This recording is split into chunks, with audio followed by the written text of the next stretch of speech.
Yesterday, I sat down to do something I had not done since December 2015. Watch The Force Awakens. How did it hold up? A good question.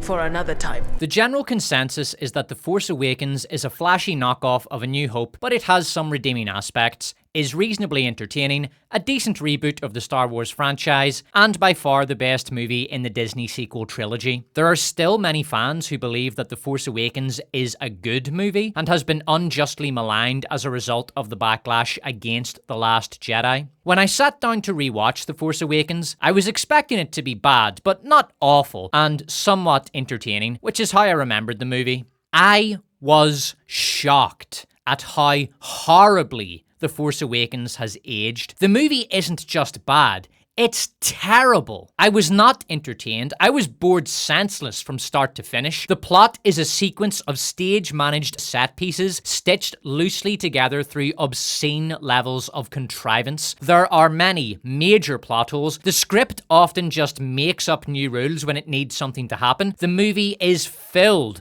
with politically motivated inserts designed to mock the original trilogy, assert ideological dominance, and update the franchise for a modern audience. I literally cringed at some of the girl boss moments. There are garish 2010s movie tropes everywhere. The cliche that, if nothing else, The Force Awakens does a good job of setting up for Episode 8 is total nonsense. It's actually quite obvious what J.J. Abrams intended for Episode 8 when you consider where the characters and plot were at the end of The Force Awakens, and it was not good. I will be examining the direction J.J. had in mind for Episode 8 later in the video. Rewatching The Force Awakens, it became clear that from the start, the Disney trilogy denies the audience what they want. Instead, it presents a story direction that no one asked for and no one wanted, diminishes or excludes characters that people showed up for, and replaces them with bland, empty imitations. Quick note, for the sake of brevity, I will mostly be referring to The Force Awakens as TFA. Alright, let's dive in. A huge problem with The Force Awakens is that the movie never shuts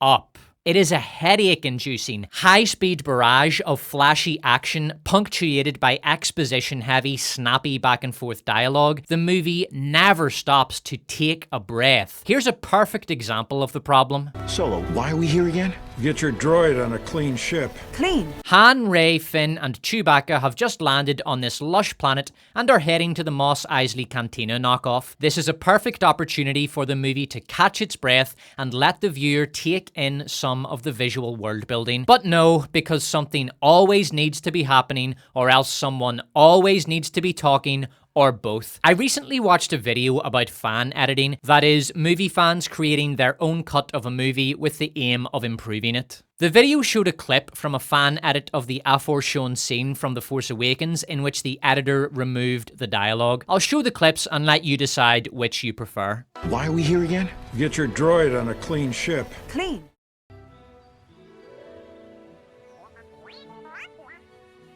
TFA is a poorly paced movie, but the element of filmmaking I'm criticizing here isn't pacing. It's a combination of pacing, kinetic intensity, and sheer volume. I'm going to borrow a musical term to describe this element: dynamics. In music, dynamics describes variation in loudness and intensity. Heart-Shaped Box by Nirvana is an excellent example of a song that utilizes dynamic range to great effect. One reason the Strokes music is so bad is that they are dynamically one note. A New Hope is dynamically broad. A scene which perfectly exemplifies this is, of course, Luke gazing into the dual sunset while dreaming of escaping Tatooine. But that scene is massively oversighted in film criticism, so instead, let's look at a few different scenes. C-3PO walking through the desert after parting ways with R2-D2. Obi-Wan and the droids burning the Jawa bodies. And Obi-Wan and Luke entering the Mos Eisley Cantina. No talking, no action to propel the plot forward, just a pleasant tour of this bizarre, charming backwater establishment. George Lucas takes almost 2 minutes to establish the character of the Cantina before Assface bothers Luke. Compare this to the introduction of Cantina knockoff in The Force Awakens. It starts well with a 13-second tracking shot, but then Han Solo!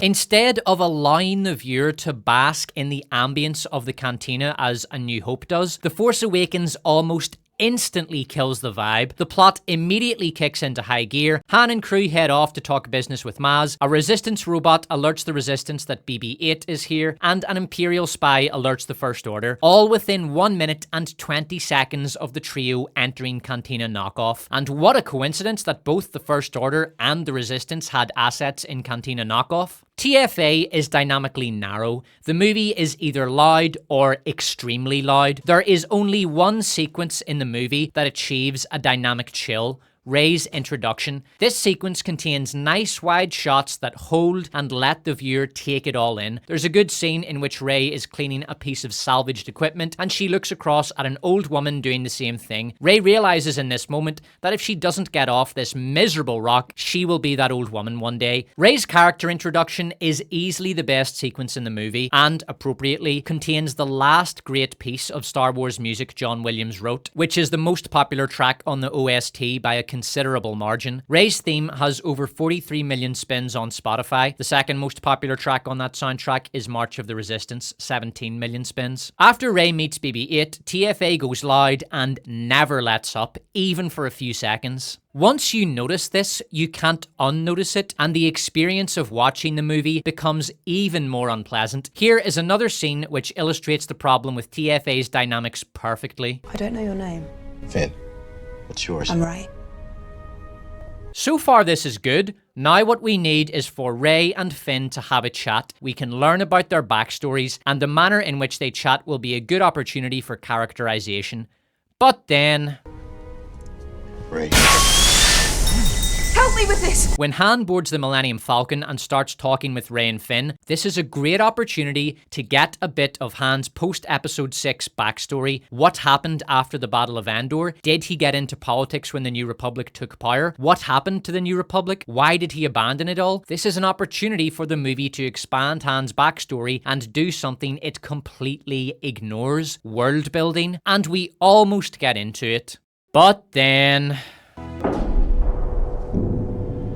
Tell me a Rathor's got loose. Han Solo is killed in one of the worst deaths in cinema history, but TFA doesn't give him a funeral because a funeral scene would force the movie to shut up for half a minute and let the audience soak in the moment. Darth Vader, a war criminal, got a funeral, but Han Solo, a hero, gets murdered by his own son, tossed in a chasm, and immediately forgotten about. Right, that's done. Now off to Craggy Island to meet Luke.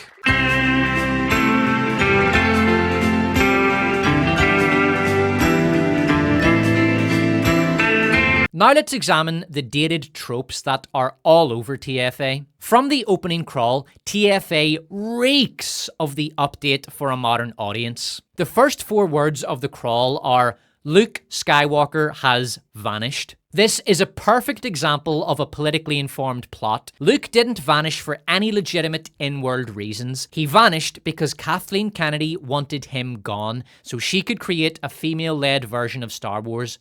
That's it. The true Luke Skywalker would never abandon his duties as a Jedi for any reason. The Last Jedi is criticized for its obscene mischaracterization of Luke Skywalker, criticism which it thoroughly deserves, but Luke's character assassination started in TFA. The second paragraph of the crawl informs us that General Leia Organa leads a brave resistance.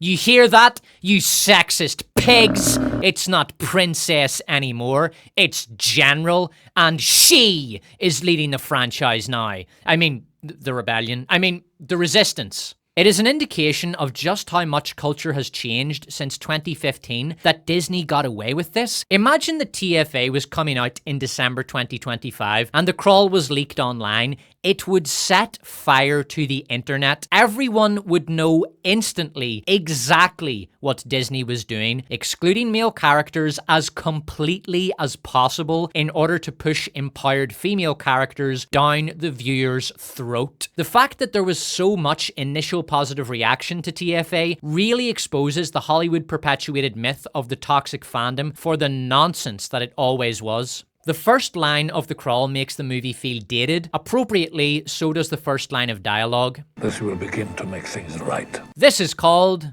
Meta.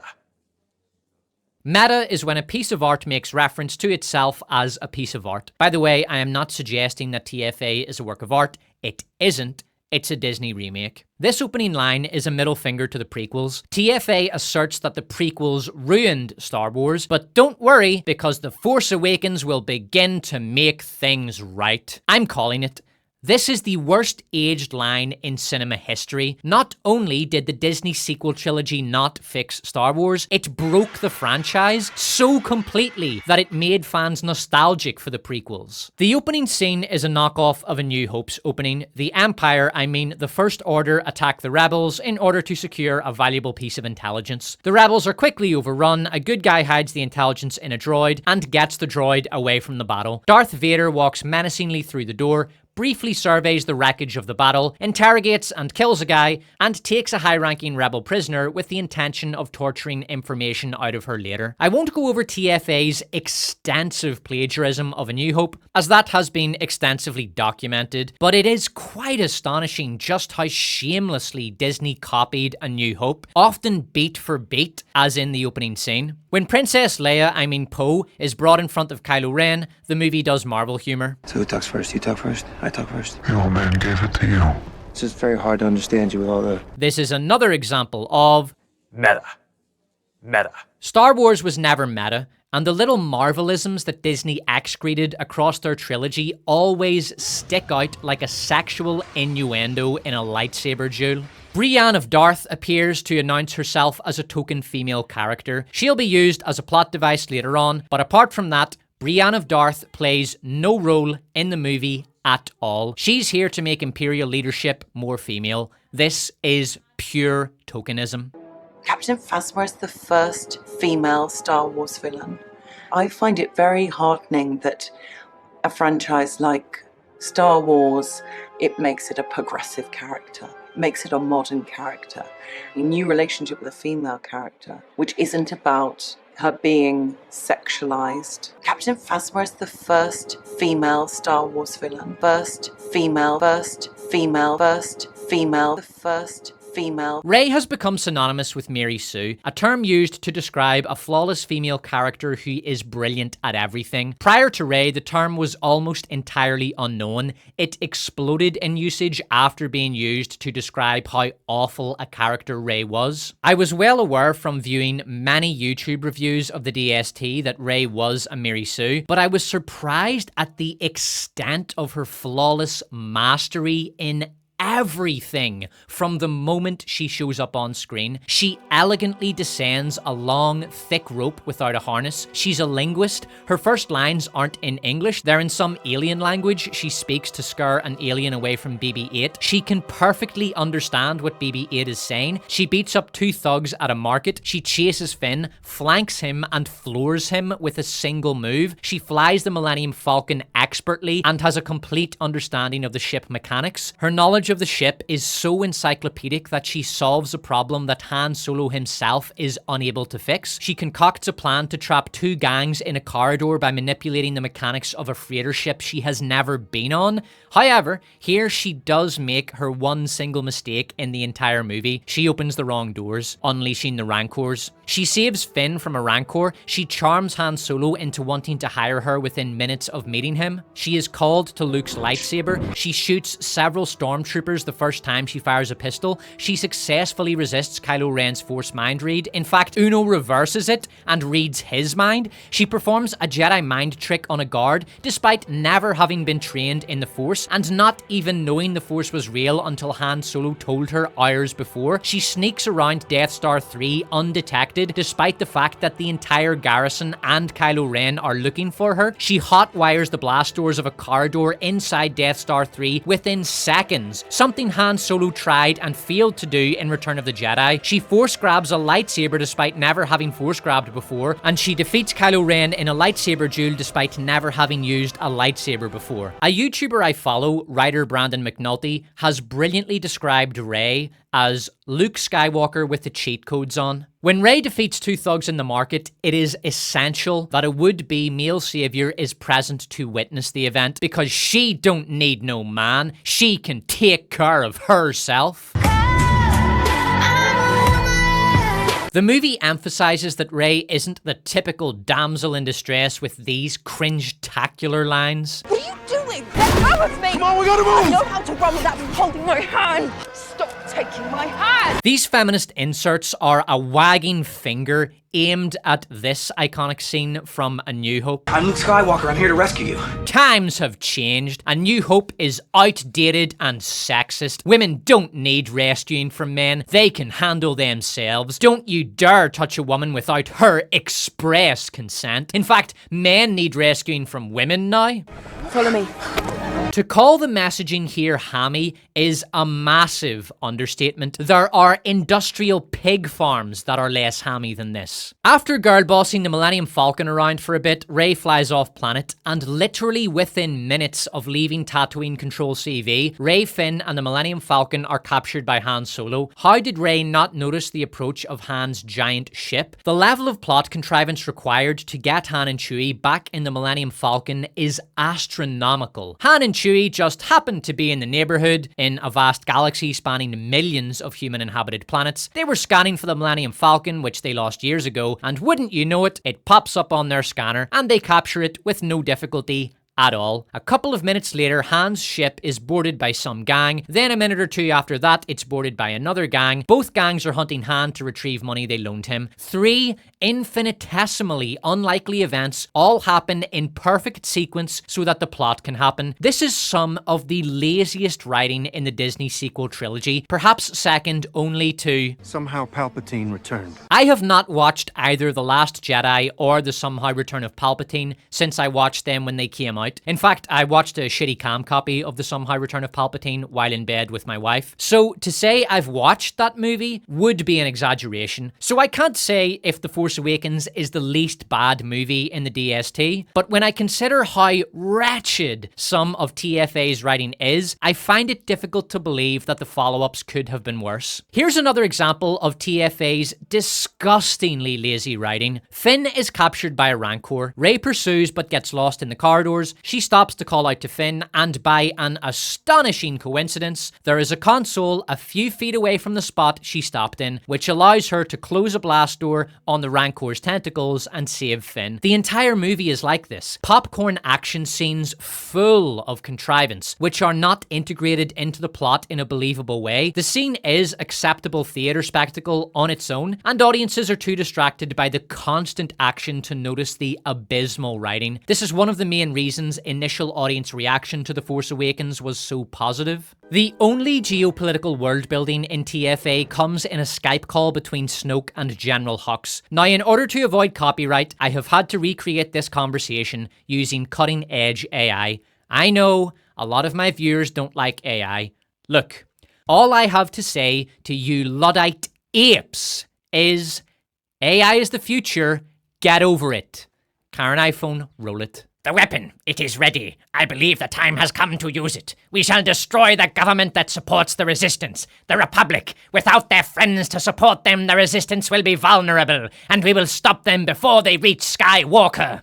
Okay, before we get to the politics, I have to talk about how atrocious this dialogue is. Hux is telling Snoke information Snoke already knows. So much of the dialogue in TFA is exactly like this. Immersion breaking, exposition heavy, and dumbed down. To emphasize just how spasticated this dialogue is, I will transpose it to a real world scenario. In this scene, General Ivan talks to Vladimir Putin in English for some reason. The weapon, it is ready. I believe the time has come to use it. We shall destroy the government that supports the Ukrainians, the Americans. Without their friends to support them, the Ukrainians will be vulnerable, and we will stop them before they reach Skywalker. The general was also using a shitty Hollywood Russian accent. The one reference to the government that supports the resistance, the Republic, is the entirety of TFA's geopolitics. If I remember the 2 follow-up movies correctly, that's all of the sequel trilogy's geopolitics. Disney decided from the very conception of the sequel trilogy that politics would play no part, because at the time, a major criticism of the prequels was that they contained too much politics and world building. Ironically, these are 2 aspects of the prequels that have aged particularly well. For example, The Phantom Menace presents a clear picture of Naboo as a socio-political entity, entity, informs the viewer why the Trade Federation attacks Naboo, what the Trade Federation hopes to gain from the attack, and the risks they are running, why Naboo is unable to obtain help in getting rid of the Federation,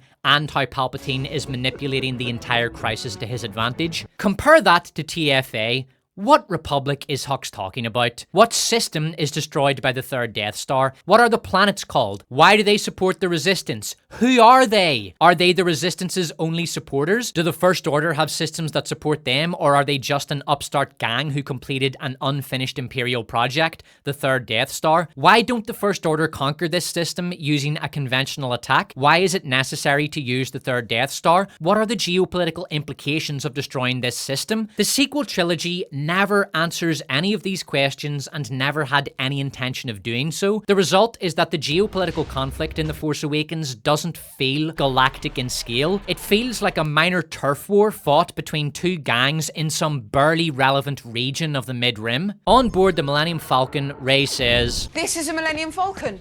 You're Han Solo. How is it that Rey knows Han Solo and the Millennium Falcon exists, but she thinks Luke is a myth? I thought he was a myth. Luke blew up the Death Star. Vader spent years looking for him. He sent probe droids all over the galaxy to find Luke. At one point, Luke Skywalker would have been the most famous man in the galaxy. The notion that anyone would think he was a myth is absurd. In Cantina Knockoff, Han asks Maz to take BB-8 to Leia. This is something Han could do himself, but he doesn't because he says Leia doesn't want to see him. Han exposes himself and BB-8 by going to Cantina Knockoff. He is taking a huge risk to secure help that is completely redundant. This is like if instead of taking R2-D2 directly to Alderaan, Obi-Wan took him to Naboo and asked an old friend there to take R2-D2 to Alderaan. Han has no legitimate reason to go to Cantina Knockoff, but the script makes him go there because it wants to rip off the Cantina from A New Hope and have a big battle. General General Hux makes a speech in which he makes reference to the New Republic. He says Death Star 3 will destroy their cherished fleet. This raises a few questions. If the Republic has a fleet, why have they not united it with the Resistance? In fact, if the Republic are at war with the First Order, then there is no Resistance. This is simply a war between two political entities. There should be a major conflict on a galactic scale. How could a Republic at war with the First Order remain completely ignorant of the First Order's attempt to build a third Death Star? This would be a major fear among the Republic's leadership, and enormous intelligence gathering efforts would be made to ascertain if the First Order is constructing a Death Star. There is no way the First Order would be able to keep their efforts to construct a Death Star secret given the enormous scale of the project. The Republic would find out about it, they would tell other systems, and these other systems would immediately declare war on the First Order. In TFA, the First Order are portrayed as being an all-powerful force in the galaxy who are at war with the New Republic, but also too weak to conquer the New Republic. The New Republic are at war with the First Order, but don't actually wage war against them. Instead of joining the New Republic's military to make war against the First Order, the Resistance operates as a separate entity, and neither the Resistance nor the Republic figured out that the First Order were building a Death Star, despite the fact that the old Empire built 2 Death Stars. This doesn't make any sense! But the First Order's ability to destroy 4 planets at once, instead of a piddling 1 planet, does make sense. Firstly, because The Force Awakens is 4 times better than A New Hope, and secondly, because it looks cool. Next, the First Order show up to Cantina Knockoff Planet and trash the place, and it looks like they'll get away with it too, but then those meddling kids, the Resistance, show up and spoil the party. This is another flashy action scene which looks good, but doesn't make much sense when you think about it. The First Order committing major resources to secure BB-8 makes sense, because Kylo really wants to find Luke. That's fine, but why does the Resistance want to find Luke? Leia wants to find him, sure, but why would the rest of the leadership go along with that? Their position would be that Luke has abandoned the cause and they will not spend vital military resources competing against the much more powerful First Order in a MacGuffin hunt so they can get to Luke first. And let's say the Resistance do get to Luke. So what? He has no vital intelligence or secret weapons they can use to defeat the First Order, and he's not a military genius like, for example, Thrawn. The hunt for Luke is pointless from the perspective of the Resistance. And why do they commit their entire fleet to Cantina Knockoff Planet? If the Resistance think BB-8 is there and they do want him for whatever reason, they would send a Special Forces squad to secure him, not a fighter fleet. So Darth Vader captures Princess Leia, and now Han, Luke, and Obi-Wan have to go to the Death Star to save her. But this movie wasn't made for some antiquated dinosaur brain 70s patriarchy. This was made for the modern audience, so Leia don't need no Luke Skywalker to rescue her. After Kylo takes Rey, why doesn't he order a counterattack on Cantina knockoff planet? There are a ton of Resistance assets there. This could so easily be a major victory. Han and Leia have a brief reunion, but this is a Marvel movie, so C-3PO ruins the moment that fans have waited over 30 years for because funny. Also, Disney used this as yet another reminder to the audience that women don't get to be princesses anymore, they get to LARP as men. Excuse me, Princess. General, sorry. This insistence on calling Leia General doesn't even make sense. Royal titles supersede military titles. When Napoleon was imprisoned on St. Helena, the idiot the English had running the island insisted on using the title General Bonaparte instead of Emperor Napoleon in correspondence. Napoleon returned all letters addressed to General Bonaparte unopened. Calling Leia General instead of Princess would be an insult, not a mark of respect. If she did have a new title, it would be Queen Leia. But let's not pretend that Disney was ever interested in a lore accurate title. Their only priority was to assert ideological dominance over the OT and to propagate the idea that women should stop being women and instead imitate the social behaviours of men. Han and Leia's reunion amounts to a grand total of 19 words. There were more years between Return of the Jedi and The Force Awakens than there were words spoken between Han and Leia in their reunion because, once again, JJ refuses to let the movie take a breath, because if it does, stuff has to stop happening, and JJ doesn't like it when stuff stops happening. Finn and Poe get more screen time for their reunion than Han and Leia do. It's almost as if Disney was deliberately trying to diminish Leia's significance as Han's love interest in order to emphasize her role as a military leader. On the topic of Finn and Poe, their brief bromance and screen chemistry is one of the strongest aspects of TFA. Poe letting Finn keep his jacket is a really nice moment, but rewatching the movie, I was surprised how little screen time they share together. They have a 4-minute long escape sequence, which is interrupted by Hux on several occasions, and a 30-second reunion, and that's it. Finn and Poe are on screen together for less than 4 minutes. JJ had other plans for Finn. Also, how did Poe get from a crash site on Tatooine Control-CV to the Resistance? He would have had to evade the First Order and steal a ship, but there were only 2 ships in the area. One was destroyed, and Rey and Finn stole the other one. When BB-8 finally gets to the Resistance, they can't make use of his map because it's incomplete, and the rest of the map is in R2-D2. Now, if Luke created a map to himself, you would think that he would have programmed R2-D2 to wake up once the missing piece was brought to R2's attention, but no, R2 remains asleep because the script doesn't need him yet. How does the third Death Star consume a sun in a matter of minutes? The mass of Sol is 333,000 times that of the Earth. And where does Death Star 3 store the sun once it has consumed it? How does it compress material that is already super compressed? And why would the First Order design a weapon like this? It's massively inefficient. Just build a Death Star. They don't need to destroy 4 planets at once. A Death Star can destroy them all in turn in minutes. But even that won't be necessary because once the First Order destroys one planet in a system, the other planets will surrender immediately. This is a textbook example of spectacle over logic. It looks cool, so who cares that it makes 0 sense? And another thing, if Death Star 3 can generate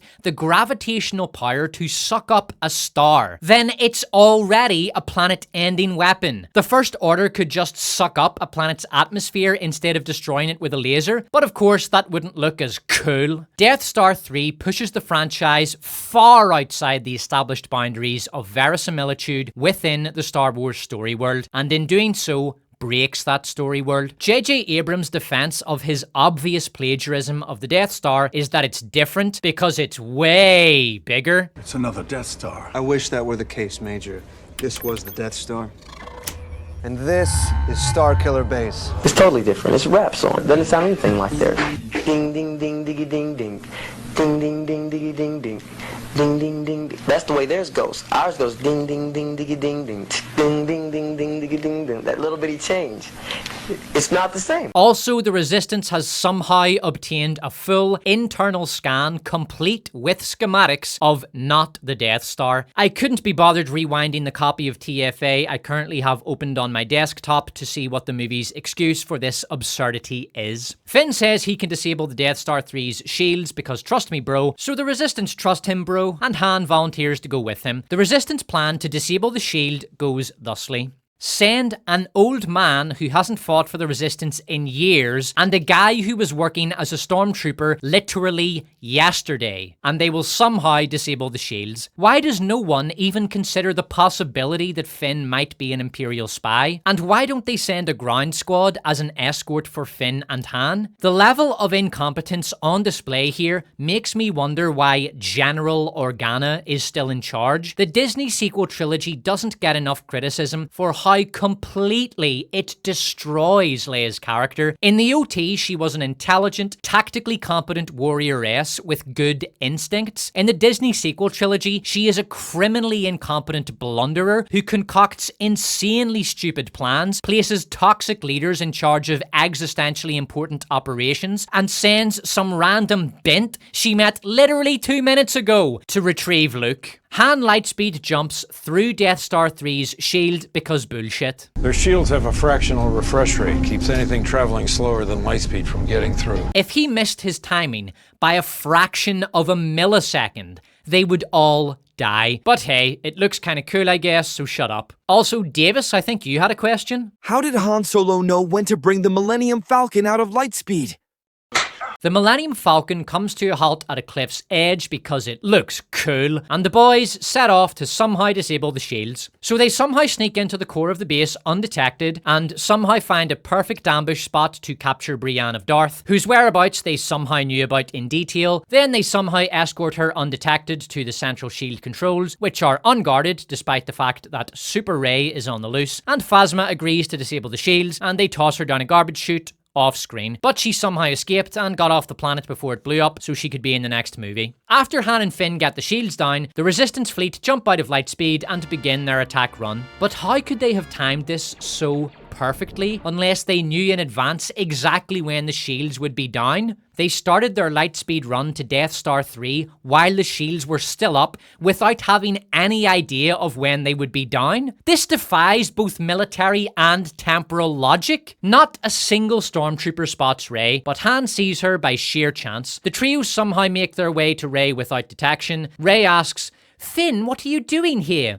And Finn replies, "We came back for you." Now, there was a time in cinema history when this would signal a passionate kiss, but sexual attraction between men and women doesn't exist in The Force Awakens because Disney, so Rey gives Finn a platonic hug. Han Solo gets the worst death in cinema history, the Resistance fleet successfully complete the trench run to destroy Death Star 3, and Rey Mary Sue's Kylo Ren into the dirt. Finn defending Rey during this sequence was one of the few genuinely compelling moments in the movie. TFA is filled with farcical plot contrivances, nonsensical scene logistics, and insane character decision making. But the most obviously ridiculous moment is when Leia gives Rey a big maternal hug. These two have never met.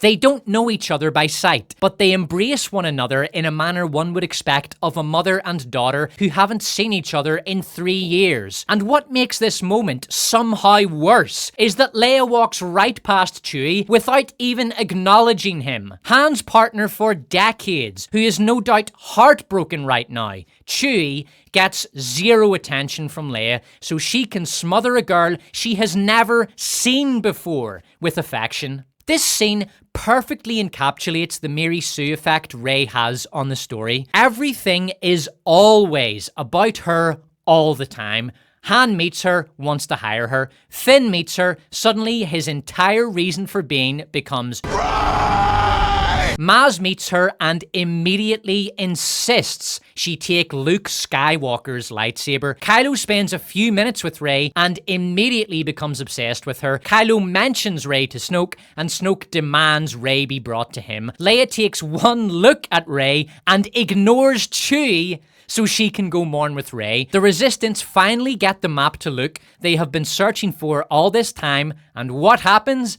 They send R2 comes back online because the plot needs him now and completes the map. After searching for Luke for years, the Resistance finally know where he is, and Leia decides to send a girl she met 20 minutes ago to go get him. There is really nothing I can say to communicate the plot's level of stupidity here, so I have brought Jonathan Frakes into the video to sum up my feelings. Could Danny have been hallucinating? But if Dan was hallucinating, who ate house food? I'm Jonathan Frakes. Watch this clip from the recent Red Sonja trailer. You can have this and these. And that protects? Nothing. The crowd will love it.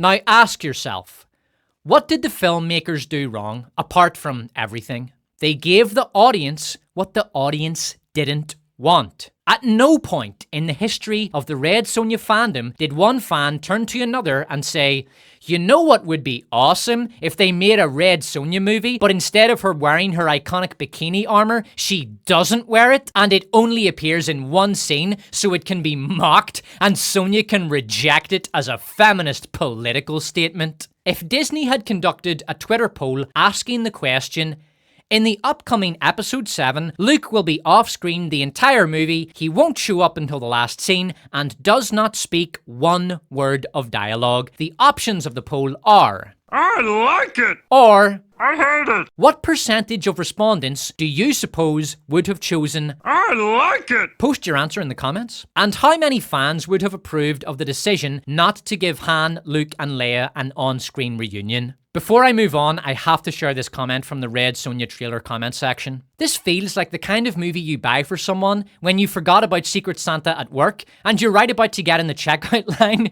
when you see the DVD bin.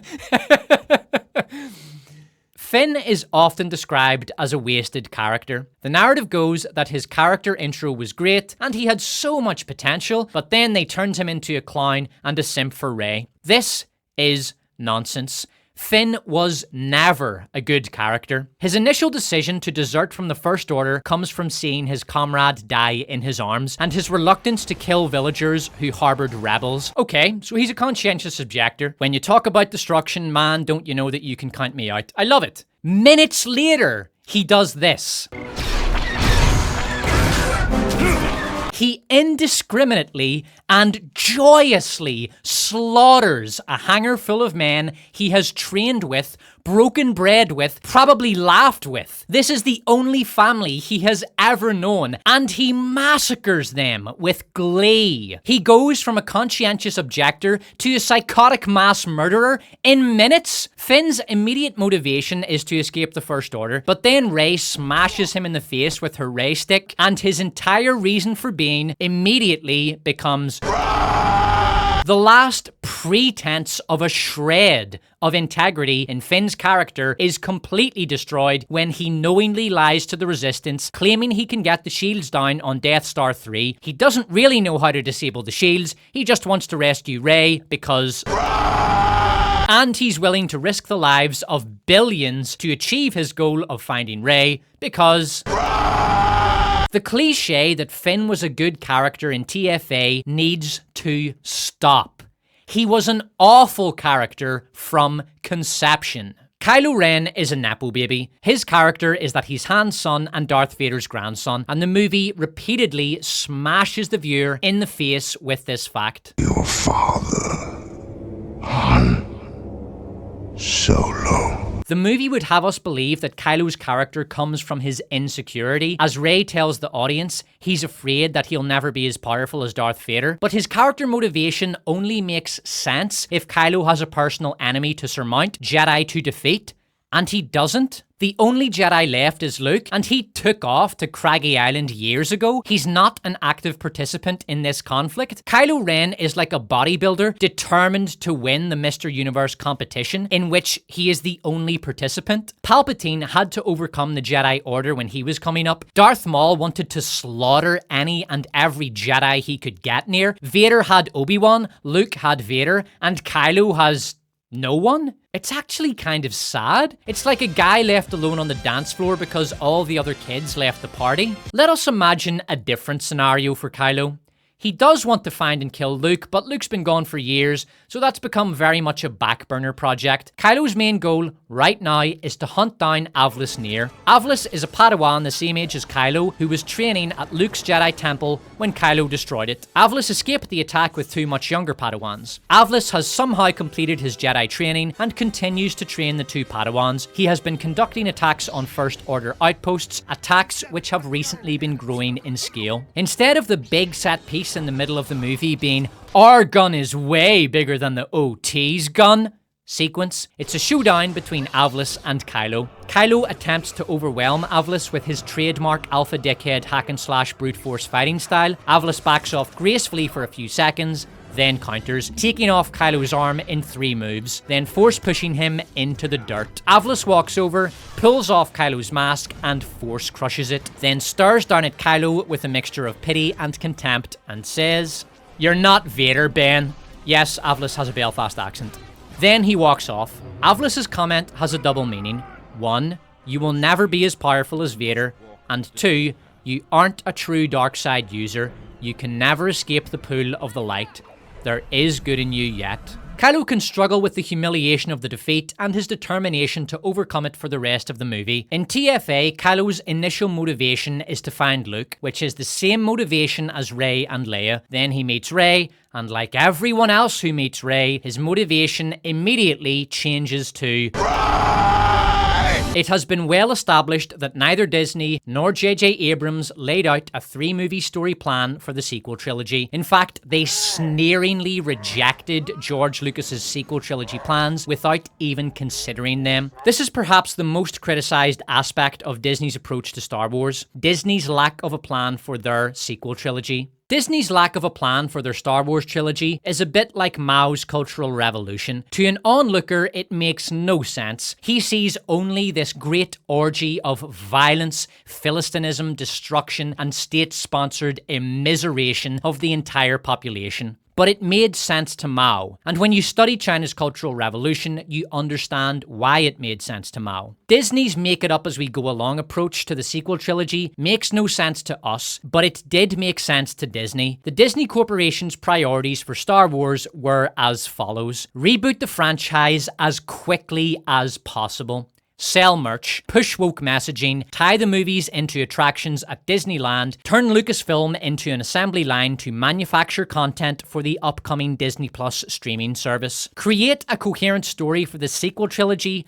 was not on Disney's list of priorities. Bob Iger trusted the creative direction to Kathleen Kennedy. Kathleen Kennedy does not have a creative atom in her body, so she passed story on to JJ, who doesn't do originality, he does steal shit and mystery boxes. A good example of Disney priorities taking precedent over story is The Mandalorian. Baby Yoda infamously shows up at the start of Mando Season 3 despite being handed over to Luke Skywalker at the end of Season 2. Disney decided to keep Baby Yoda in the story because he was a top-selling toy. That didn't work, by the way. Mando Season 3 lost 97% of its audience over the course of the season. Many viewers checked out in Episode 1 because they were confused by the presence of Baby Yoda, and the audience were sick of him by that stage anyway. J.J. Abrams didn't have a script or even a script treatment for Episode 8, but when one considers the state of the constituent story elements and where characters were placed at the end of The Force Awakens, it becomes obvious that JJ did have a clear idea for the direction he wanted to take with Episode 8.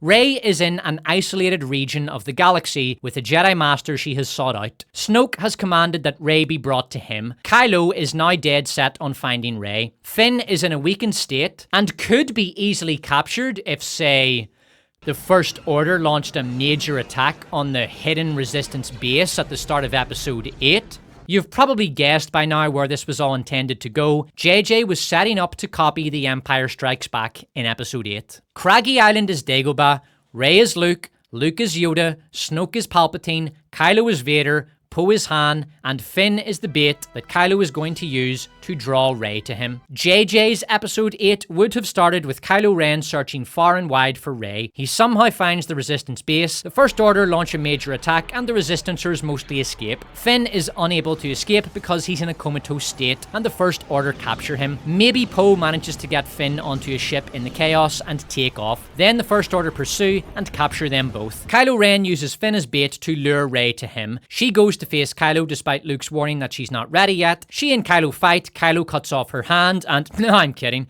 Disney would never have allowed Rey to lose a battle. Rey cuts off Kylo's hand and reveals that she is Kylo's father. Much of the criticism of The Last Jedi has centered on the idea that TFA did a good job of setting up a sequel, and The Last Jedi squandered that setup. The sad reality is that The Force Awakens does nothing more than reskin the characters and plot of A New Hope in order to set up a knockoff of The Empire Strikes Back. That is where the Disney saga was heading. J.J. Abrams was never going to do anything interesting or original. Snoke wasn't wasted in The Last Jedi. He was a mystery box with a Palpatine action figure inside. There was nothing to waste. All of The Force Awakens' most commonly cited redeeming aspects turn out not to be gems in the junk pile, but actually just more junk. Finn was a great character at first, though. No, he was terrible. Finn and Poe were awesome in that movie, though. They shared less than 4 minutes of screen time and only one significant plot beat. Kylo Ren was an interesting character. He was a Napo character without a foil who gets the same Rey fever as everybody else. Snoke was an interesting and mysterious character. There was so much potential there. Snoke was an empty stand-in for Emperor Palpatine who gets the same Rey fever as everybody else. It was a well-edited, action-packed, well-paced fun time. It was a headache-inducing series of non-sequiturs smashed clumsily together through the magic of plot contrivance. The plot is designed to ensure that the volume on the popcorn action sludge-o-meter never drops below a 9. The movie was a great setup for Episode 8, though. It was a plagiarism that set up for another plagiarism. Star Wars was always political and always left-wing. Just to avoid any more female advice, we gotta be able to get out of here. The Force Awakens isn't the worst thing Disney Star Wars has created. That would be The Acolyte. See my 3.5 hour long Acolyte video for details. But it is far worse than I remembered, and despite the uncountable amount of videos that have been made about The Force Awakens, the movie has yet to receive the full measure of criticism it is due. I, the Despot, here decree that there will be no Disney sequel trilogy nostalgia. There will be no positive retconning. No one is permitted to assert that the sequels have aged well. This is not the prequels all over again. They were hated at first, but then we realized that the true Star Wars was the prequel movies we hated along the way, so everyone loves them now. No, that's not happening. I'll get to The Last Jedi and the somehow return of Palpatine in time, but for now, The Force Awakens is an absolutely abysmal movie that has aged like a carton of milk in the belly of the Sarlacc pit. Now, I'm going to bomb Mos Eisley while Jonathan Frakes gives his assessment of The Force Awakens. Jonathan, if you would. What really happened?